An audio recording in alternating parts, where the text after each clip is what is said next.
नुआए ज़िया के साथ प्रोफेसर ज़िया। इस वक्त ईरान और अमेरिका की जंग से मुतल्लक जो एक डोनाल्ड ट्रंप का जो बयानिया है और जिसके लिए काविशें दुनिया करती हुई नज़र आती है कि एक ऐसा मुआहिदा ईरान और अमेरिका के दरमियान जो है वो तश्कील पा जाए जिसके नतीजे के अंदर मिडल ईस्ट के अंदर जो है वो पहले मुआहिदों की तरह जो है कि जिसको एक अमेरिका के अंदर हुकूमत की तब्दीली के नतीजे के अंदर तब्दील कर दिया जाए या मनसूख कर दिया जाए और जंगो जदल का एक नया रास्ता जो है इख्तियार कर लिया जाए, उसकी बजाय एक ऐसा मुआहिदा किया जाए जिसको एक सस्टेनेबल पीस की जो है वो ज़माना बन सके, यानी कि उसके बाद जो मिडल ईस्ट के अंदर जंगो जदल का जो तस्वर है वो दम तोड़ जाए और एक ऐसे मिडल ईस्ट तश्कील पा जाए कि जहाँ पर जो रियासतों के दरमियान जो सरगर्मी है वो सिर्फ और सिर्फ पुरअमन तरक्की और खुशहाली के लिहाज से जो है वो मुंसलिक होती हुई नजर आए। अब मैं यहाँ पर जाकर अगर एक पोलिटिकल साइंटिस्ट के तौर पर और एक इंटरनेशनल रिलेशन के तालिब इल्म के तौर पर देखूँ तो सबसे पहला तो मेरा जो तस्वर होता है कि what we may call a sustainable accord. तो यहाँ पर जो सस्टेनेबल एकॉर्ड का जो तस्वर और मानी या मफहूम हमें नज़र आता है, जो उसको हम बासानी जो है वो अमेरिका के एजेंडे के अंदर शामिल पहलू से देख सकते हैं, जो इस नेगोशिएशन के नज़र आते हैं कि ईरान जो है वो अपनी तमाम मिसाइल और जो एटॉमिक सलाहियत है उससे अपने आप को महरूम कर ले और वो अपने आप को जो है वो एक ऐसे मुल्क के तौर पर तश्कील पाए कि जहाँ पर जो उनकी जो पॉलिटिकल क़यादत है वो अपने बयानिए से लेकर अपनी सरगर्मियों के लिहाज से कोई एक ऐसा पहलू जो है वो इख्तियार करते हुए नजर ना आए जहाँ से एक कोई उन्हें एक स्मेल नजर आए कि इसराइल से मतलब उनका बयानिया हॉस्टाइल है या उनके बयानिया जो है वो अमेरिका के सोच और फिक्र के खिलाफ कोई एक सरगर्मी का दर्जा रखता है। तो इस कहते हैं यहाँ पर जाकर वो एक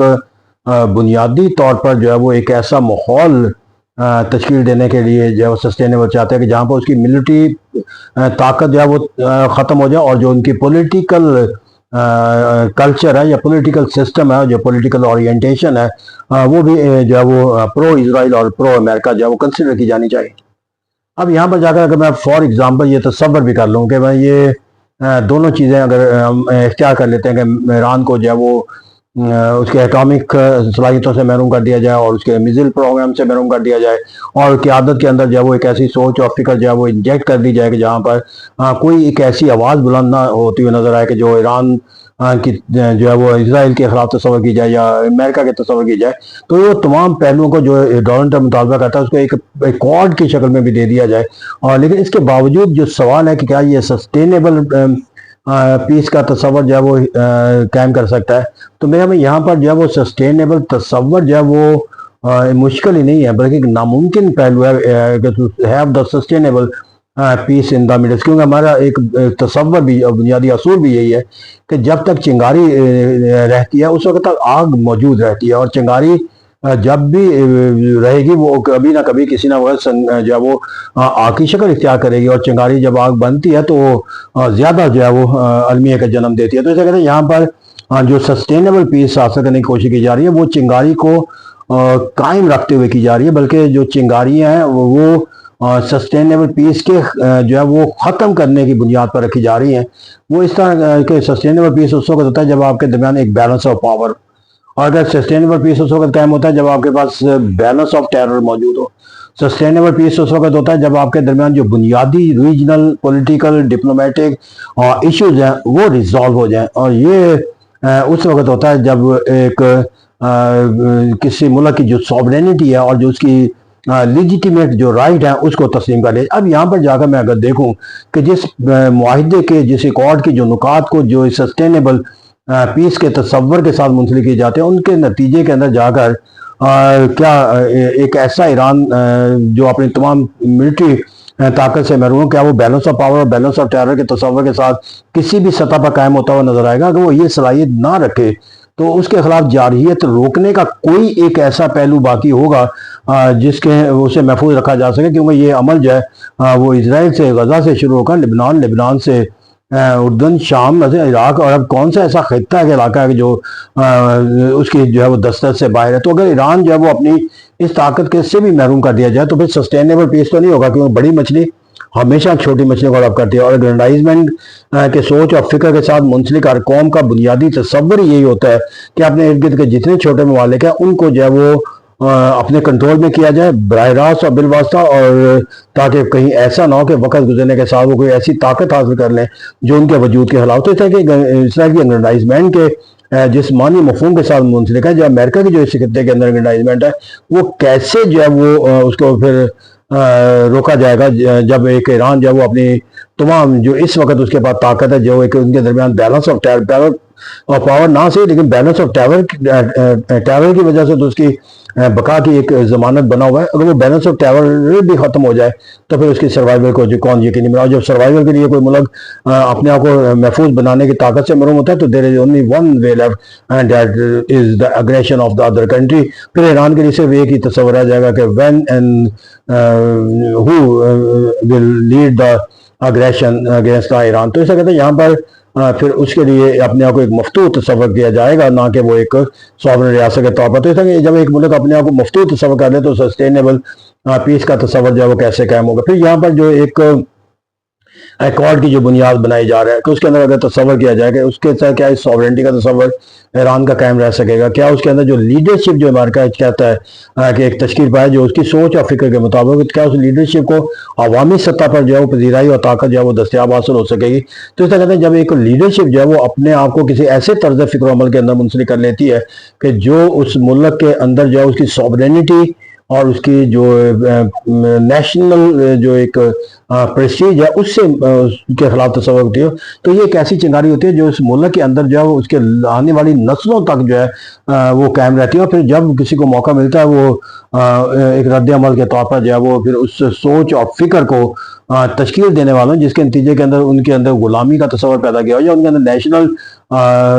जो एक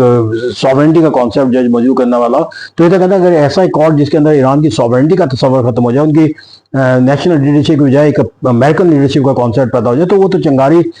खुद हम पैदा करते चले जा रहे हैं ताकि आइंदा आने वाले दिनों के अंदर फिर एक नई लोगों के अंदर जब वो एंटी गवर्नमेंट कोई तस्वर कैम हो, एक नया रेवोल्यूशन पैदा किया जाए। और जब ऐसी कैफियत होती है तो जो रेवोल्यूशन होता है always is not only against those forces who have decided to come out of the situation by compromising the national interest with other country। तो वहाँ पर सिर्फ उसके लिए नहीं होता उन मुल्कों में, बल्कि is also against those country who has imposed such condition on the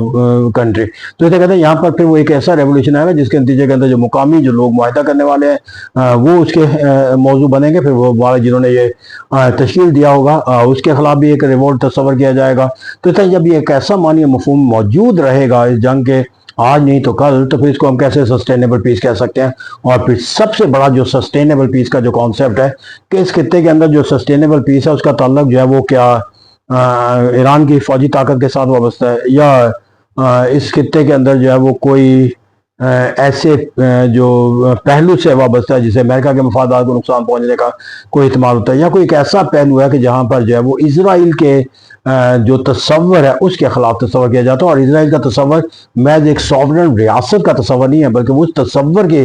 साथ है जो ग्रेटर इसराइल का तस्वर है। तो अब ग्रेटर इसराइल का जब तक कॉन्सेप्ट जो है वो एग्जीक्यूट नहीं हो जाता उनकी अपनी real form internal letter and spirit, उस वक्त तक जो है वो इसराइल कैसे ये मुमकिन है कि वो इस खित्ते के अंदर जो है वो सस्टेनेबल पीस का तस्वर है। तो सस्टेनेबल पीस का जो तस्वर है वो जिस दायरे कार के अंदर कायम हो सकता है वो फिर इस मुल्क के अंदर खित्ते के अंदर हर मुल्क की सॉवरेंटी को ग्रेटर इसराइल के कॉन्सेप्ट के साथ जो है मुंसलिक करके हो सकता है, वरना एक एकॉर्ड के जरिए के उसके अंदर मिलिट्री पावर से कैसे मरूम करना है या उसके मिलिट्री कंट्रोल कैसे करना है या पॉलिटिकल लीडरशिप को चेंज कैसे करना है। तो मैं ये just an excuses of the United States of America to have the sustainable peace। sustainable peace जो है मेरे अपने एक एनालिसिस के मुताबिक मिडल ईस्ट के अंदर जो है वो ना आज इस्टेब्लिश किया जा सकता है और ना किसी एकॉर्ड के जरिए इसको कायम किया जा सकता है अनलेस एंड अनटिल जो इसके जो मसाइल है इस खित्ते के अंदर उन मसाइल के अंदर जो एक लिजिटिमेसी का जो तस्वर है उनको हल करने का वो इख्तियार नहीं किया जाता, क्योंकि जब मसाइल लिजिटिमेसी के तहत हल होते हैं तो फिर वो रूट काज को ख़त्म कर देते हैं, और जब तक रूट काज ख़त्म हो जाती है तो फिर मसाइल की जो चिंगारी है वो भी ख़त्म हो जाती है। Nip the evil in the world. और अगर इसको सस्टेनेबल पीस देना है तो let decide once for all that all those issues which are causing a cause of conflict,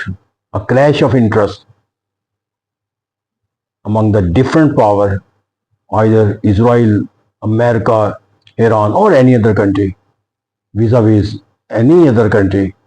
उसको रिजॉल्व किया जाए through the negotiation, peaceful method, by the principle of justice and recognizing each and every group the right of sovereignty. Thank you very much.